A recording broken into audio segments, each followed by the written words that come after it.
Afternoon, everybody. Welcome to the regular monthly board meeting of the Lake City Development Corporation Board of Directors. It is April 17th? Yes, it is already. It is. So let's rise and do the Pledge of Allegiance. Rod, would you lead us in that? Yes. Pledge allegiance To the flag of the United States of America and to the republic for which it stands, one nation under God, indivisible, with liberty and justice for all. Thank you very much. We have only one person in the audience. That's Keith Erickson, our communications consultant. So there's looks like no public comment.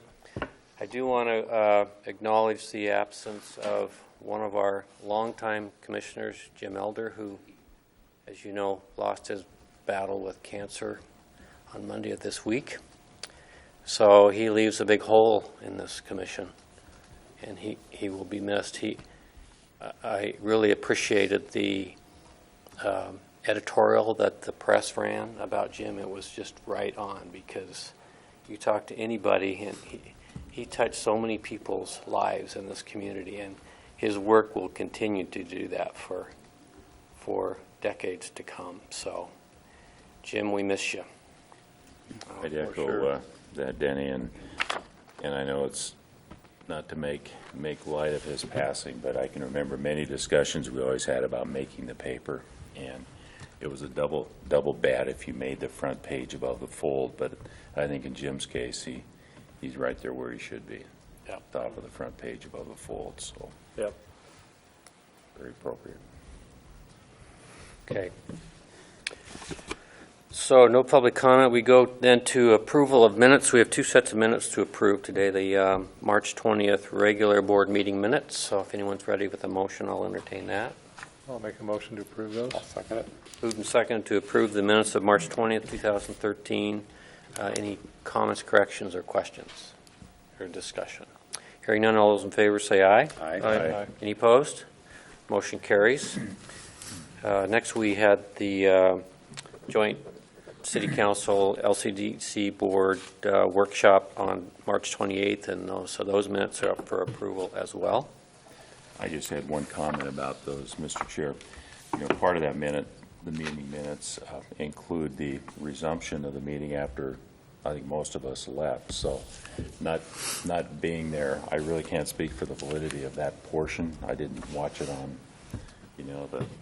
the web page allowing us to view that video. So That's a good point, I can David. vouch for the first half of the minutes, but not the last half as far as approval. Just delete I that think- portion, because it's not part of your Yeah, meeting. I was going to it's say, just the city. we in effect adjourned our meeting at that point, so I think if we just delete from those records anything that occurred after that reconvening. I believe it would be, we delete everything after page 6. Okay. After Edinger's motion to do the 2-minute adjournment. So is I'll that a- move to approve pages 1 to 5 That'll include 6. and 6. Yeah, Okay. I'll second that. Okay, moved and seconded to approve for those minutes, pages 1 through 6 that relate to our participation in that joint workshop. Any questions, comments, or discussion? Corrections? Hearing none, all those in favor say aye. Aye. Aye. Any opposed? Nay. Motion carries. Committee reports, Finance Committee, Mr. Caldwell. Okay, thanks, Mr. Chair. If you would go to the balance sheet, and we'll start with the Lake District first. The Lake District did have an increase in cash of $65,659. Everything else on the asset side stayed about the same. You will note that we had a closing cost line item increased by $700, and that was a result of the Jameson property refinance. That was a bank fee to do that. On the liability side, mortgages and loan balances payable reflected an increase, and that's really a function of two things. One, we had our typical monthly payments that paid down debts by $16,913. But then we had an increase in liabilities as we took a draw from the Washington Trust bond note of $125,000. Everything else on the liability stayed about the same. There was nothing significant beyond those two items. If you go to the profit and loss statement, again, we're in the Lake District, you'll see that we did receive tax increment funds of $92,518. We had rental income of $14,672, interest income of $518, security deposit, $232. So total income of $107,940 for the month. If you go down to the expenses, you will see that we have the education corridor line item of $32,244. That reflects a payment to MBM Construction for Phase 1A work that they performed. And then the next large item you'll see just a few lines down is the McEwen Park line item, $91,260, and that represents a payment to Team McEwen that we made. Everything else was pretty standard for the month. Those were the largest items as far as expenses go. Are there any questions about either the balance sheet or the profit and loss statement for the Lake District? If not, we'll go to the River District. If you could pull the balance sheet for the River District first. The River District did have an increase in cash of $32,694 during the month. And on the liability side, there really wasn't much activity or anything to discuss. Next, I'd like you to take a look at the River District income statement. And you'll see that we did receive $40,941 in property tax revenue, and we had interest income of $510 for a total income of $41,461. The rest of the expenses really represent the 50% sharing of expenses between the Lake and the River District. Nothing in there that's significant or unusual. So fairly normal month for us in the River District. Lake District had a little more activity because of the McEwen Park project. Any questions concerning the balance sheet or the profit and loss statement for the River District? Seeing none, we'll go to the payables next. And Tony has just passed out an updated payable sheet for you. You'll see on the payables, the significant large items are towards the bottom, but let's start with the top on Elam and Burke, $906.50. Holly Troxel Legal Services, $4,450.50. And you can see the bulk of the expenses there was the McEwen Park project and the Jameson loan refinance. Molitor and Associates Consulting on Government Relations, $2,007.41. Keith Erickson's work for us during the month of $1,400. And then our ICRIMP insurance premium, that's an annual policy that we pay. This is 50% of the premium, $2,594. The next line item by far is the largest during the month, and this is the payment on the McEwen Park project. You'll see that Tony has listed the total funding commitment on the top of $15,624,800, and then he shows you what we've spent and what is remaining. Basically, we're about 9% into the project so far, but the bill for this month is $314,594.97, and that's the invoice that we need approval to pay this month. So the total expenses for the month, $325,953.38. Any questions about any of those bills that we need to pay? Rod, could Yes. you enlighten us on the invoice number 1 with the McEwen Park project, how that flows before it gets to us? Who looks at that? Who validates it? The process? Yeah. What I'll do is I'll ask Tony to go through that process, because we did discuss it in finance, and it is a good process. But Tony, if you'd explain. Yeah, the process that happens is that the invoice is prepared by CNI and is signed off by their general manager of the project. It then goes to Welch Comer Engineers, who is our project manager for the McEwen project, and they sign off on it. Then it goes to city leadership.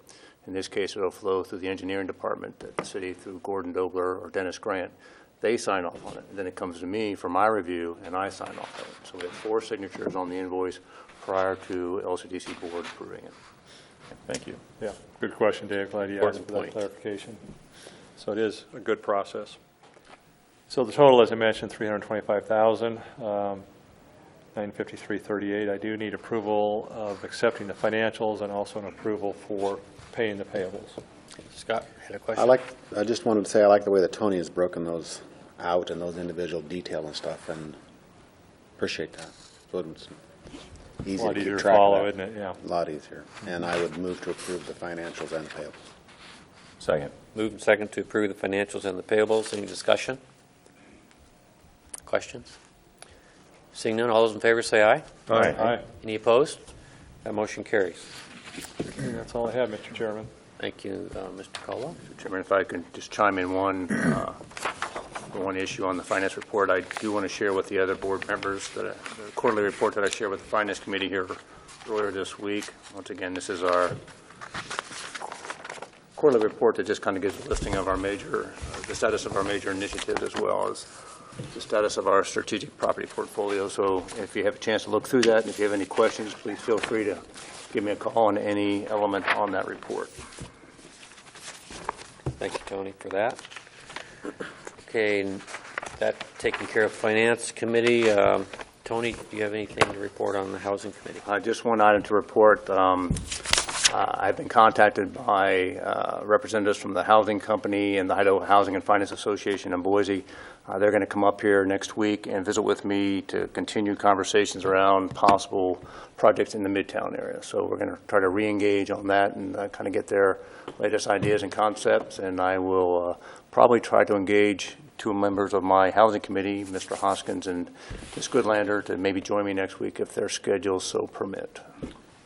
Excellent. That'd be very good. Okay. And do you have anything to report on parking On the committee? parking, I do. Just wanted to share with everybody that there is a new brochure being developed that is going to pertain to the McEwen Park construction traffic route map and temporary parking map. It's a very nice brochure. I only have one copy today because it's in the printers, and they're going to get 1,000+ copies tomorrow.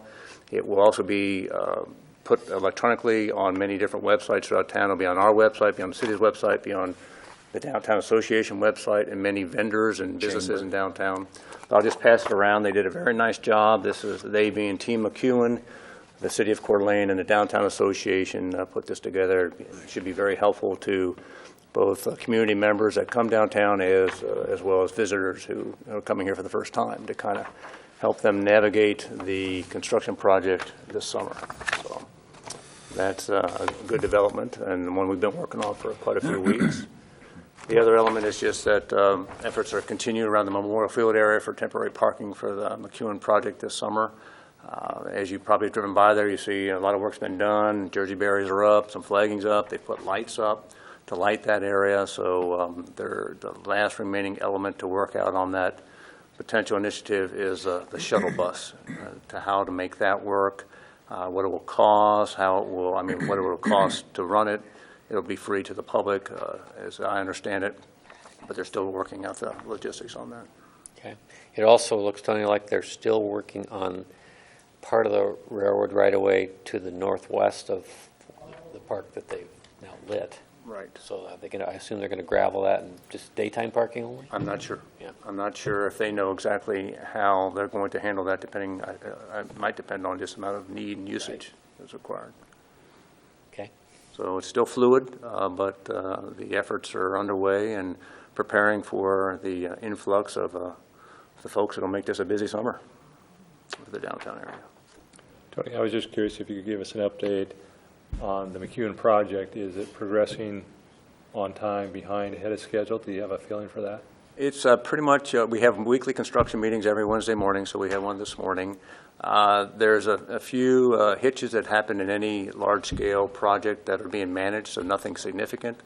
We had a few issues with the dry utilities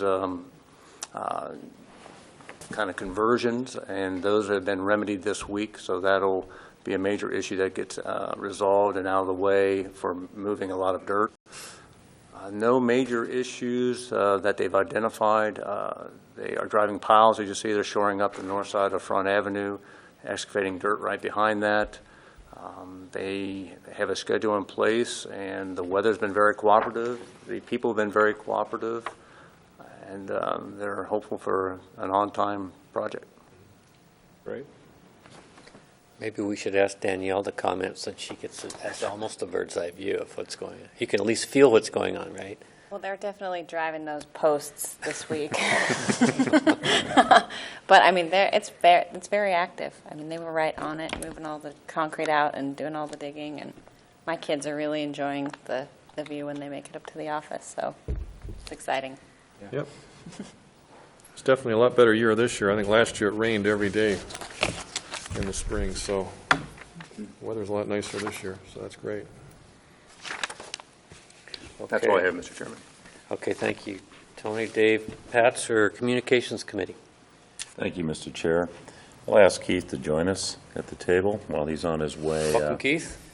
We'll use Keith to give us an update kind of this month on our community outreach efforts on behalf of this entity, and talk to us a little bit about Facebook, our website, our newsletter, and also the efforts that peaks and tweaks we've had going on with the Huckleberries outreach and that sort of thing. So welcome, Keith. Thank you. I appreciate it. I think I have this in a different order, but I think I'll start, since there were some comments made about the McEwen Field project. We will, on our Facebook page, where the city's been real good with their engineering person, Mr. Grant, to give us frequent updates. So we're providing those updates on our website, so those will be there.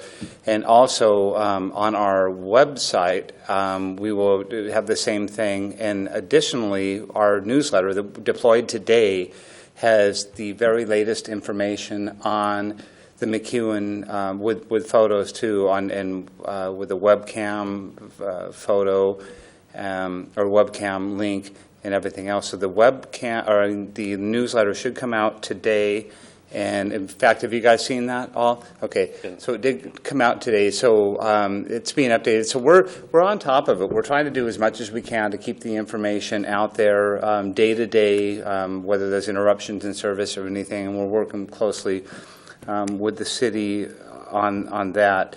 So regarding the Huckleberries ad that Mr. Patzer just referred to, we discontinued that last fall because construction obviously ceased. And now that it's back in progress, we decided, Huckleberries, by the way, is the Spokesman Reviews blog site that's real popular, viewed by a lot of people. We have a little tile ad that's not very costly. It's $300 a month. And it links to a Lake City Development Corporation landing page, which takes people to the webcam, updates on McEwen Park, upgrades, and it takes them to, if they want to sign up to our Facebook page or our newsletter. So we've resurrected that, and we already have had 90 hits, which doesn't sound like a lot, but it really is, if you consider it's only been 2 weeks. So we've had 90 new people look and consider and think about the Lake City Development Corporation. So I'm kind of excited about that because according to the Spokesman Review and the analysis that they do, that is like a 0.014% response rate to our ad, and we're typically in the industry standards, it's 0.014. Wait, I'm sorry. 0.14 is what we're getting, 0.14, and the typical is 0.04. So instead of 4 100ths, we're getting 14 100ths of percent. So to put that into perspective, we're getting about 3 times the traffic that we normally would. So we're getting a lot of people. We're getting new visitors to the site, which I think is a good thing, and it also shows our, our need or desire to convey what's going on with McEwen. So I'm happy with, in just the first 2 weeks of resurrecting the ad, what's happening with Huckleberries. Interestingly, we've got 5 different ads. Every time you click on it, it looks different, just to draw more people in. There's orange, there's black, there's blue. It's the same message. It's just a little tile ad. And I'll just throw this out there. Orange is by far outdoing anything else. So, and it's not even Halloween. So I don't know what that's all about. But anyway, so the ad's doing good. It's drawing a lot of people in, and it's drawing a lot of interest into the Lake City Development Corporation. So I'm happy with that. And as I mentioned, it's $300 a month for that, so I think we're getting the bang for the buck. As far as website updates, we do now have, and I don't think I mentioned this last month, we do now have on our website, lcdc.org, a link to the board meetings. I know that they're live now, and they come periodically through Channel 19, but now you don't have to wait to see this great show. You can actually go to lcdc.org and click on it, and I think we've just got January and February now, but we're going to continue to update that. So anytime, any place, anywhere, if you go to lcdc.org, you can go ahead and look at our video, which is a new thing. Additionally, regarding the website, we are updating the content. There's obviously, we've done a lot since the content has been updated last, so I've been working on providing newer information on new projects, new photos. There's some photos of the education corridors. It's an exciting project, but some of the photos on there are under construction and now it's done. So we're updating that just to keep the public, as current and update, as possible. So I'm excited to work with Tari with the LCDC on those website updates. As I mentioned, the newsletter came out. The topics are McEwen, as I already said. There is mentioned by Tony a link, or he mentioned the parking plan, but I will tell you there is a link to, when you go to our website and go to our newsletter, there's a link to that parking plan. So if you don't get it at a local business, which Terry Cooper, the Downtown Coeur d'Alene Business Association manager, said they're all across businesses, but if you go to our website, go to the newsletter, you can link and actually see what the parking plan is. Since you can't park at McEwen now, where is the parking available, what can you do? And then comprehensively, I've also expressed it in the newsletter itself on some plans for Memorial Field parking. And so it's a pretty in-depth look on making it as easy and painless on the public as possible through the McEwen process.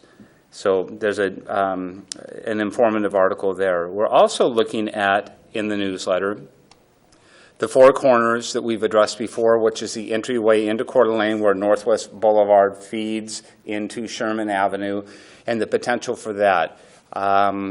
The LCDC may be involved in some work there. There's just a lot of potential there as far as, whether you relocate the museum, the cultural center, whatever.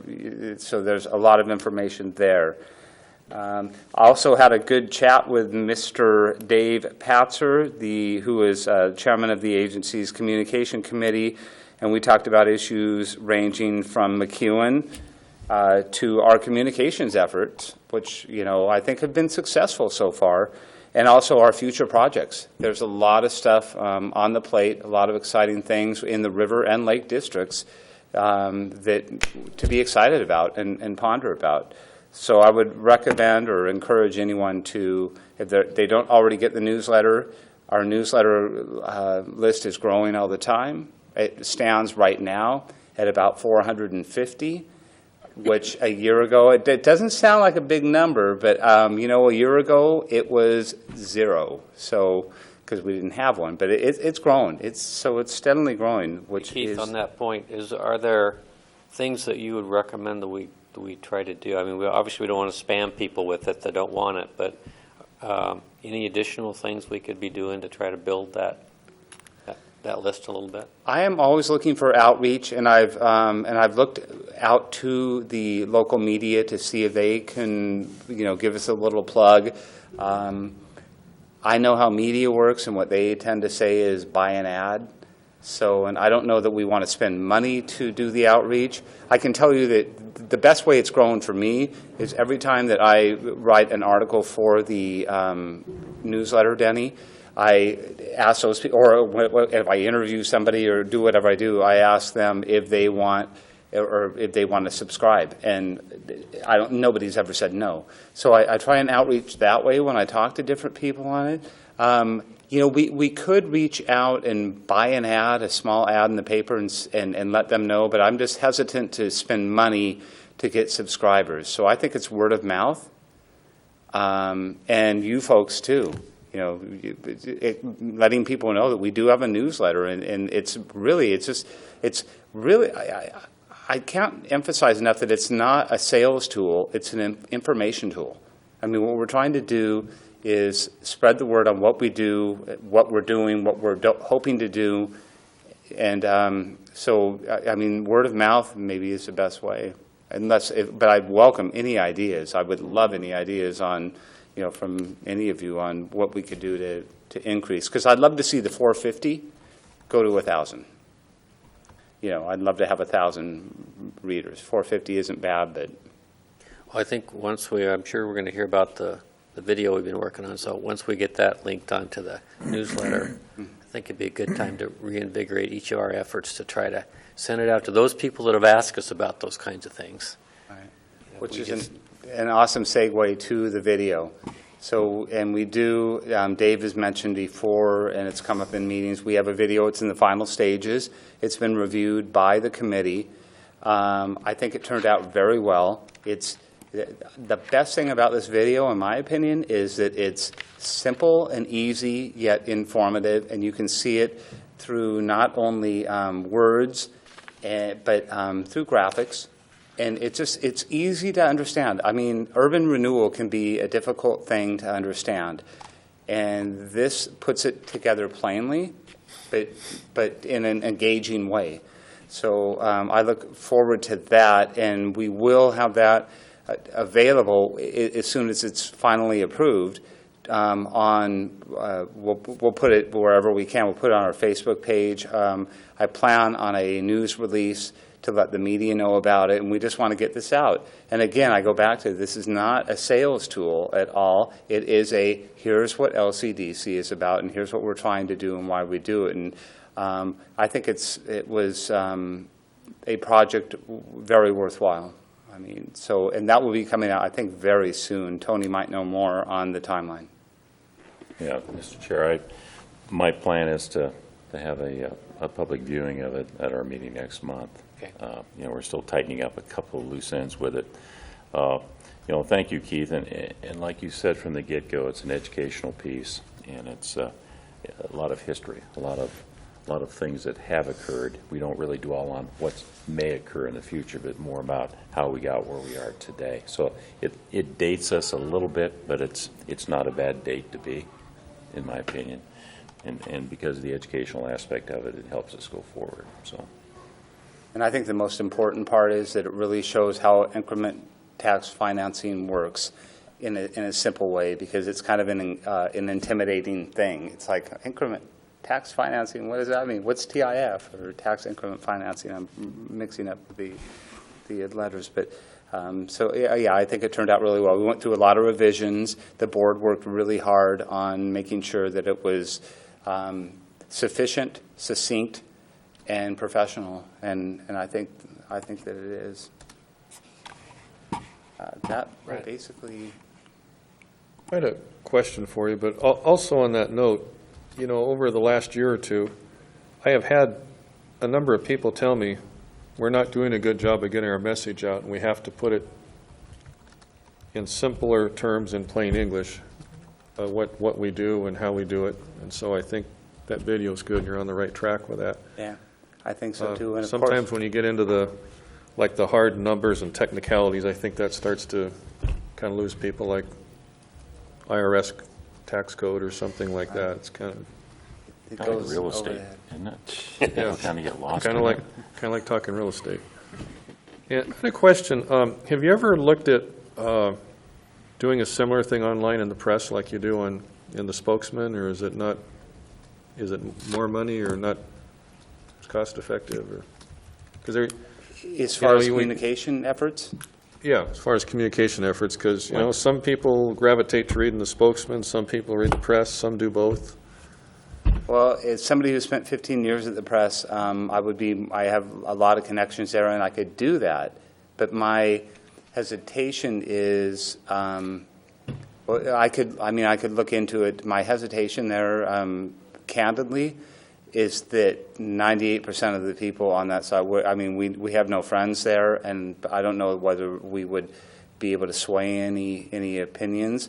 But you know what? Maybe that's what you got to do, is step into the ring with the guys that aren't for you. I just don't know how beneficial it would be. Did you have something in mind as like a tile ad that we're doing for the? Well, yeah, I just wondered, that tile ad, have we looked at doing it in the press? And yeah, you do see a lot of negative comments in the press, but I mean, there's a certain segment of people in the press online that are negative about everything. A few weeks ago, I read the article about the St. Patrick's Day parade, and then I saw there was a bunch of comments under it, so I thought, well, I'll just click on and see what the comments are.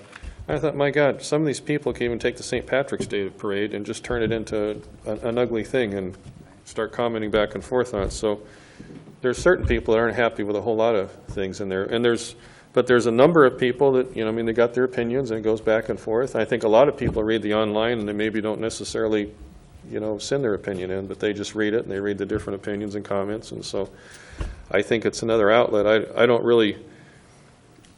don't know if we really want to worry about some of the online comments. I think we're just trying to get the word out about this and get the word out about our newsletter. And so not everyone.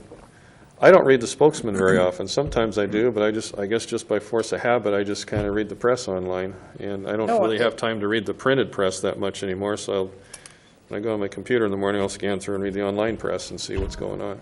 And, Brad, I agree with that. I mean, they have a big outreach. It is the local paper. It is community. And I guess you shouldn't be scared away by whether they love you or hate you.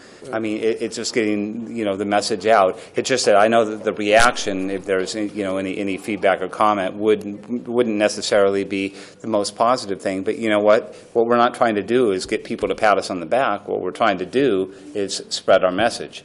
And I think that it's a good way to do it in the Spokesman and perhaps the press, because it's relatively inexpensive and there's a lot of readership. I mean, a lot of people think people are not reading the paper as much as they are going online. So I think it's a good outreach, and I can certainly, if the board wants me to look into that, I can look into, what I'm sure the press would love to take our money. And I think it would be relatively inexpensive. Yeah. I don't know how the group feels about spending more money, but I'm not that worried about some negative comments about us. Right. I'm just looking at all the readers in another outlet, and there's a lot of people that read the online, and they're not necessarily making comments, but it's another way to get the message out.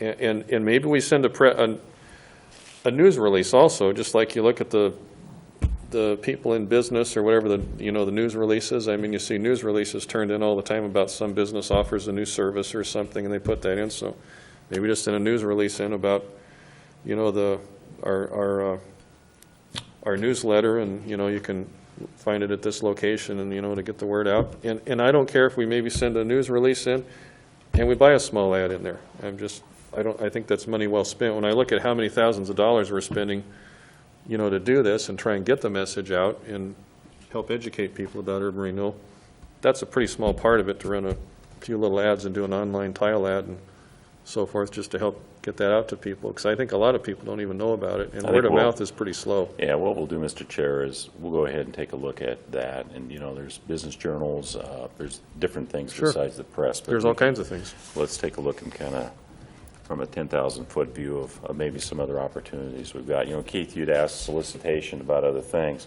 I don't think we've reached out to maybe the local governmental high school classes for, possible links. Maybe some of the students, maybe they've got some interest in what's going on in local government. Maybe we could link to those educational entities. Maybe there's some things at the college, where interested students could access this and could subscribe, could be a part of what's going on in their community. So, do you mean as far as like giving them a subscriction to the newsletter, I think, or affording them the opportunity, if they'd like to be able to sign up and subscribe? I know, like political science? Yeah, type we haven't done. Well, I don't know if politics is the way to go, but I think there's some local government type things, because I can remember over the years we've had students that have come down and sat in the audience because it was an assignment, I think, of theirs for the particular part of what they were doing. Like so, DECA also. Becca or a government class. Yeah, Right. and so I think there's some outreach there that maybe we could do for the younger folks, because a lot of what we're involved with certainly affects those folks. Right. and the You got future some of great this town. ideas. Yeah. Are you It's thinking that maybe limitless. we reach out to those teachers and say, hey, if your students are be really interested? involved, that maybe they would want to get our newsletter to see what the LCDC is doing? Check us out at lcdc.org and, subscribe to our newsletter so you can get the latest of what's happening. Maybe we would do an interview segment with those folks about some of the things that recreationally or future-wise, their perspective on it. So I think Great there's some ideas. things we can do. Right. Yeah, those are great ideas. Definitely. That's why I'm reaching out to you to say, what do we do to, so, I mean, that's all, I mean, I think the bottom line that the viewing audience needs to know too is public awareness. I mean, that's all, this is not sales, this is education. So, Good yeah. next step for our communications Yeah. committee. Yeah. You can even do a $50 ad in the Nichols worth. That hits a whole different segment of people. Seriously. And I guess it's probably time to leave this subject, but there's probably a lot of people seeing us on TV right now. What's the address they go to? LCDC.org. Thank you. To get there, and when they do, which hopefully I mentioned before, and when they do, right front and center, and we are going to be revamping the page and make it even more beautiful, LCDC.org, subscribe to our newsletter. So it's like 2 clicks, and you are a subscriber, and we don't spam you, we don't do anything. What you get is 1 newsletter a month, and you learn all about, the LCDC, what we're doing, what we've done, how we work, and that type of thing. So it's informative, it's not exhaustive, it's a good place to be. And again, it has a link to the webcam. I think efforts are being made to maybe improve the webcam a little bit for the McEwen Change the project. location, yes. You know what, Danny, thank you very much for bringing that up, and maybe Tony has more than me. I talked with Wendy Gabriel today and also Kirk Johnson. There was supposed to be a tour of prospective sites today at 2 o'clock on where to put the cam, because if you go to the webcam now, it's mounted at City Hall, so you can see the site, but it's kind of a far away, so it's not that good of a view. I mean, you can see kind of a bit. Mostly the parking lot. Right, exactly. What it is their security, according to Wendy, told me this morning, it's their security camera. So what they want to do, there's several options. They can get a new camera that zooms in, or they can take or another camera that doesn't zoom in but puts it at a better spot, probably on the office building where Danielle works. So there are several options, and they viewed it today, because what we want to do is get a much better picture of that spot. So that is in the works literally today, and Tony may have more on that. Well, the Osprey probably have the best view in the park. Yeah. Any other questions of Keith? No, thanks, Keith. Anything else, Dave? No, Mr. Chair, that pretty well covered everything I wanted to. Good report. Thank you. Thank you. Thanks, Okay, Keith. thank you, Keith. Tony, we're up to Executive Director's report. Couple items, Mr. Chairman. Just wanted to remind everybody in the viewing audience that the annual LCDC strategic planning session is scheduled for next Thursday, which is April 25th, 7:30 a.m. at the Kroc Center, Kroc Community Center. The public is welcome to attend, and this is just the time that the board sets aside annually to kind of talk both strategic and tactical goals for the LCDC. So we'll have invited guests, we'll have the mayor there, NIC leadership, U of I leadership, Lewis and Clark State College leadership, Fort Ground representative, Fort Ground Homeowners Association representative, and Mr. Griffiths from Jobs Plus will be joining us to give their insights and input to help the board when they formulate their goals. So once again, April 25th, 7:30 at the Kroc Center. And on that note, it's our quarterly review of our tactical goals. I'd like to just kind of review that with the board to kind of share with you where I think we're at. I emailed these out to you the other day, but I have some hard copies if you'd like to look at them. And Jeff, if you wouldn't mind, if you could throw this graphic up on the screen for our viewing audience. And just kind of show where I think we're at on our fiscal 2013 tactical goals. You'll see that most of them are green, but I do have a few yellows this time. We are halfway through our fiscal year, and a couple of our initiatives we just are getting to go on, and that's why I've kind of highlighted them yellow. Once again, for the viewing audience, we use a green, yellow, red scoring system. Green is good, yellow is cautionary, and red is bad. So if we get in the red, we're not doing our job. So a couple yellows, and mainly the first yellow is on the Four Corners Public Space Opportunities Explored. That's a goal for this board. I think we're making some progress on that front. We had a workshop with City Council where we discussed this issue here recently, and the Coeur d'Alene Parks Commission is going to take the lead on formulating the initial overture to get the stakeholders together for the Four Corners study. So we will be partners in that. Our role is not clearly defined yet, but we'll be at the table as those discussions begin. And Dave, I don't know if you have anything else to add on that front, but No, that's hot in the works right now. It's probably one of the number one priorities of the Park and Rec Commission is to get that underway.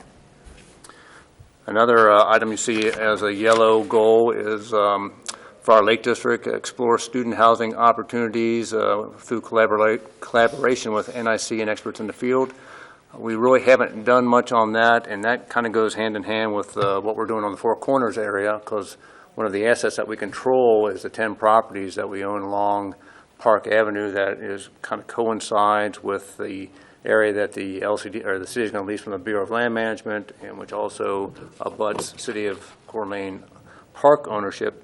We thought that might be an opportunity where we might be able to engage the discussion for some possible student housing opportunities in more of a commercial project. So we haven't pursued that yet because we're just waiting to kind of see how the Four Corner plan comes together, and if that asset mix might be part of a Four Corners master plan, or it will be discrete and maybe could be developed in more of a commercial development.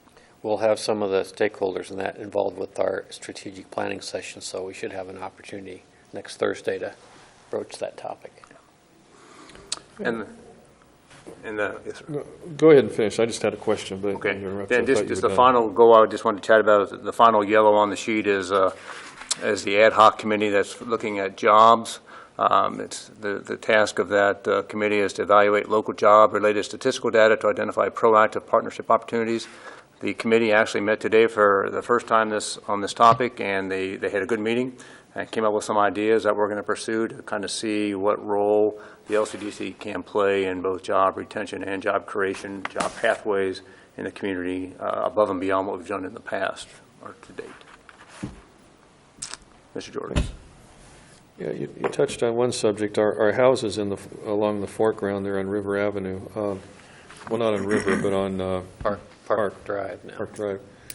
Yeah, of course, as you recall at our joint meeting with the council, Councilman Gookin brought up the issue of how several of those properties look. And he's got a point on that. Do we want to look at that at some point on whether it's worth throwing a coat of paint on some of those houses or abating the houses? Part of the problem is we try to be really careful with what we spend the taxpayer money on. Those houses have limited lives down there. But at the same time, I guess we probably have a responsibility to try and make them so that they're not too run down looking, for the people that live in the foregrounds of the neighborhood down there.